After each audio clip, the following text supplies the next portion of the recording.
हम हक सच की जंग लड़ रहे हैं और इंशाल्लाह कामयाबी होगी। हमारी जंग हमारी नहीं बल्कि मजलूम मुलाजमीन की है जिनको उनका हक नहीं मिला। हम दुनिया की हर अदालत उनको हक लेकर देंगे। रोने वालों के दामन को खुशियों से भर देंगे। कादिर खान मंदवकील की सूरत में हमारे पास मुख्तस क़यादत मौजूद है। हमने मुतासरीन मुलाजमीन के लिए जो ऐलान जंग की है वह इंसाफ के हसूल के लिए है।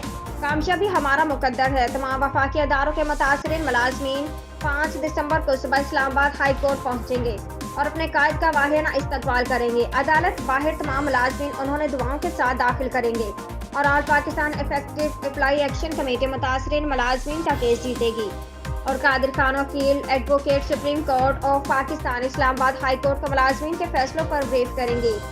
इस सिलसिले में दिगर वकला भी उनकी मामलत करेंगे। 5 दिसंबर का दिन मुतासरीन मुलाजमीन और 25 वफाकी अदारों के मुलाजमीन का तारीख साज दिन होगा।